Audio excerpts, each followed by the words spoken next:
No matter if your exponents are integers or if they are rational, we can still use our exponent rules where we can add some exponents, we can subtract some exponents, and we can multiply. So, same idea applies to rational exponents as to integer exponents. If we are multiplying the bases and they are the same base, we can add the exponents. So now we've got x to the power of 1/2 plus 5/2 is 6/2, which reduces to x to the power of 3. If we're dividing our bases and they're the same base, we can subtract the exponents. So now this becomes m to the power of 3/3, which is just m to the 1, which we can leave as m.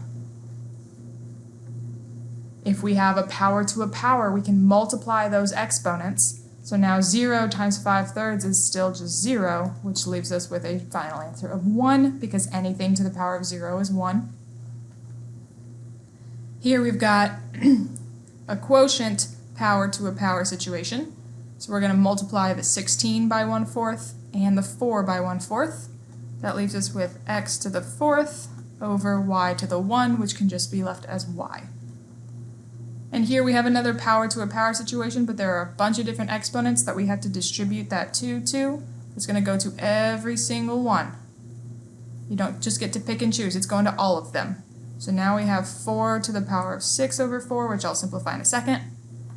M to the 2/3 n to the 6. And like I said, when we're simplifying, 4 to the power of 6/4, well, 6/4 reduces to 3/2.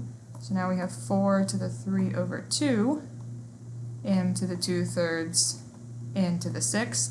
Now the instructions say to simplify, so I need to get this number to its simplest form, which means I'm trying to get it down to a whole number if I can. So I'm just going to focus on this 4 to the 3/2 for right now. 4 to the 3/2 can be rewritten as the square root of 4 to the 3rd. Well, 4 to the 3rd, 4 times 4 is 16, times 4 is 64, leaves us with the square root of 64, which is 8. So then our final answer here, 4 to the 3/2 reduces to 8. Then we have m to the 2/3, n to the 6. If you feel okay about all of these rules, you're welcome to get started on whatever your assignment is. If you want to see some more examples, keep on watching. -2, x to the 4th, y to the 0, z to the 3/4, z to the 5/4. The -2 is not going to change because there are no other integers or whole numbers that we can combine with that -2. So we still have -2. There's only one thing with that base of x, so that's going to stay in x to the 4. Y to the 0 becomes 1. Well, 1 times -2 is still -2. Then we have z to the 3/4 times z to the 5/4. If we add those two fractions together, we get 3 plus 5 is 8/4, which is 2. In number 15, we have this fraction. On the top, I see an integer of 2. On the bottom, I see an 18. Those integers can be simplified to 1/9.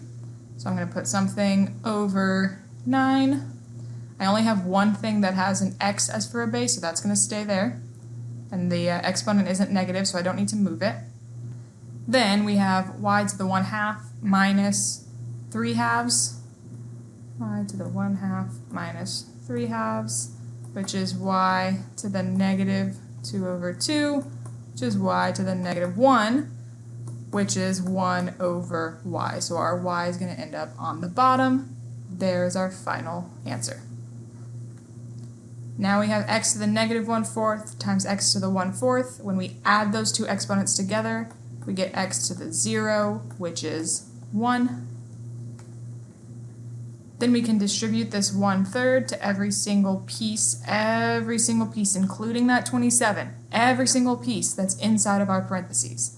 So, focusing right now on the 27, we've got 27 to the 1/3, which is the same thing as the cubed root of 27, which simplifies down to 3. So then our answer, we've got 3x, and then 1/3 of 9 is 3, y to the power of 2, and we are done.